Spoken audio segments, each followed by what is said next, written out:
Suite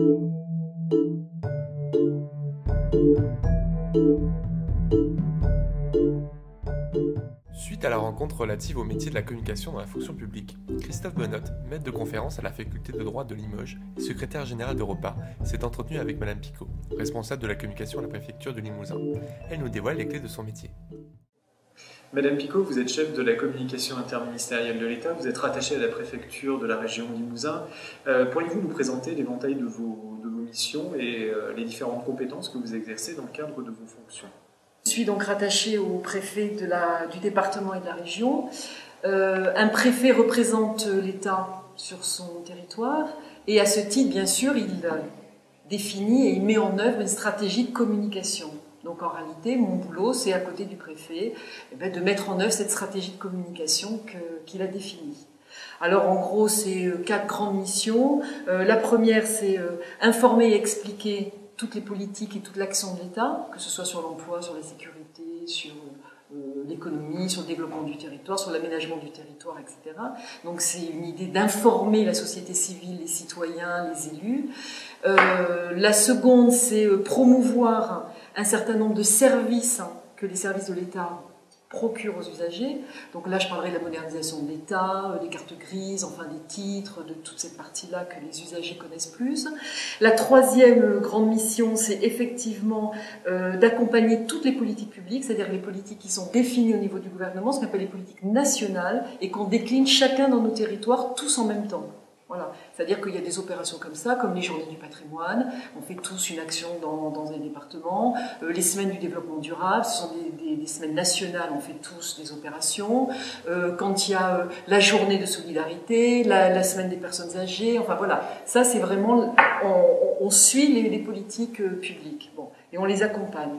Et puis enfin, il y a tout ce qu'on appelle la gestion de crise, c'est-à-dire que s'il y a une tempête, la neige en hiver, voilà, on est en cellule de crise, le préfet est responsable de ce qui va se passer et coordonne tous les moyens de secours. Et la communication est là pour accompagner toute cette partie de gestion de crise. Voilà.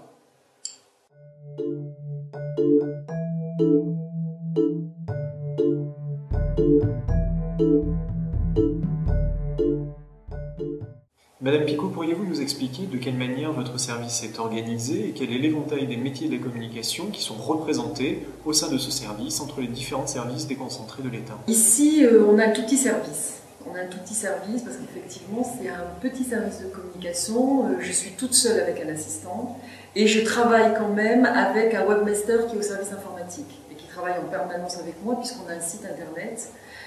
Donc on travaille en collaboration. Donc en gros, on est à peu près 3 sur le département, mais heureusement que pour tout ça, comme un préfet a une autorité sur les services de l'État et qu'effectivement mon travail de communication, c'est un travail de communication interministérielle avec tous les services de l'État, je bénéficie de l'aide de correspondants dans chaque service de l'État, de correspondants communication, et on forme comme ça un réseau de communicants de l'État sur le territoire qui nous permet de travailler en partenariat permanent.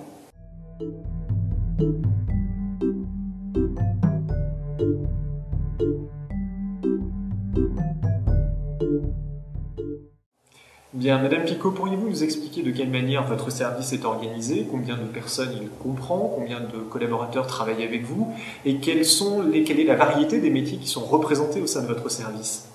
À l'intérieur du service, il n'y a pas beaucoup de métiers. Ça, tout le monde va être très déçu, mais effectivement, d'abord, il faut à peu près connaître tous les métiers. C'est-à-dire que pour moi, la communication, déjà, ça demande de connaître à peu près tout. C'est-à-dire que moi, je suis capable d'aller sur le site internet, de mettre toute seule des actualités. Je suis capable de m'occuper du site internet. Alors, pas sur l'aspect technique, mais en revanche, la mise en ligne, on a choisi un système qui permet d'avoir cette autonomie totale. Bon. À côté de ça, dans les services de l'État, il y a des personnes qui ont des compétences, qui ne sont pas spécialement rentrées dans le métier de la communication parce qu'elles ont ces compétences, mais elles ont cette compétence personnelle. Et quand on n'a pas beaucoup de moyens, on essaie de trouver des idées, et donc on utilise beaucoup, on mutualise beaucoup ces compétences. Donc par exemple, il y a une personne à la direction de l'emploi qui prend des photos, qui en prend beaucoup, et donc on utilise souvent ces photos. Il y a une personne à la DREAL, pareil, qui prend beaucoup de photos sur les infrastructures, sur les projets, donc on les utilise. Mais on n'a pas proprement parlé, on n'a pas les moyens d'avoir malheureusement un caméraman, on n'a pas les moyens d'avoir un photographe. On a très peu les moyens d'avoir un vrai graphiste. Et donc, soit on utilise en interne les compétences de chacun, personnelles, ou les goûts de chacun, soit on externalise.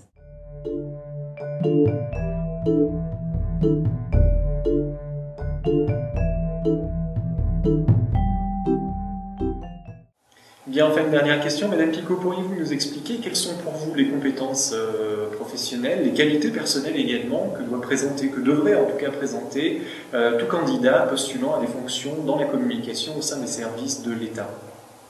Il faut être excessivement disponible. Ça, c'est déjà la première chose. Mais disponible, pas uniquement de temps, ça c'est sûr qu'il y a le temps, mais disponible aussi dans sa tête. C'est-à-dire qu'il faut avoir une ouverture assez importante. C'est vrai que on passe très facilement de l'agriculture à l'emploi en passant par l'économie. Donc il faut porter un intérêt, avoir une compréhension des sujets. Il faut avoir quand même une vision des politiques publiques assez importante. Ça c'est vrai, et surtout d'avoir le goût. Il faut avoir un goût des relations humaines très importantes. C'est évident qu'on ne peut pas s'occuper de la communication si on est renfermé. Donc il y a une idée du sens de la relation humaine qui est excessivement importante. Il faut une connaissance des institutions également qui est assez développée. C'est-à-dire qu'il faut très très vite comprendre comment ça fonctionne, comment fonctionne l'État sur le territoire. Il faut avoir une connaissance de toutes les directions, il faut avoir une connaissance des personnes, parce qu'en réalité, autour d'un préfet, il y a une collégialité. Et la communication d'un préfet, c'est une communication collégiale. Voilà. C'est-à-dire qu'on ne travaille pas qu'avec un préfet, on travaille avec tous les autres services de l'État, et il faut avoir effectivement un relationnel assez développé pour pouvoir faire cette communication. Et puis, je crois qu'il faut avoir un esprit de synthèse assez développé. Il faut avoir un esprit assez rigoureux, puisque ça demande de souvent synthétiser dans des dossiers de presse, dans des relations presse, souvent synthétiser les dossiers, synthétiser les problèmes. Et puis, dernière chose, je crois qu'il faut être suffisamment calme, savoir gérer une actualité galopante, savoir se dire que chaque matin on arrive et que l'actualité est là et qu'il faut y répondre rapidement. Donc il faut avoir un esprit qui est assez rapide et avoir une certaine retenue et une certaine diplomatie, et un certain sens de l'État et une certaine discrétion qui s'attachent à ce genre de fonction, puisqu'on est effectivement amené à savoir des choses qui parfois sont un peu secrètes. Merci beaucoup Madame Picot pour cet exposé très riche et très dense. Je vous en prie, plaisir était pour moi.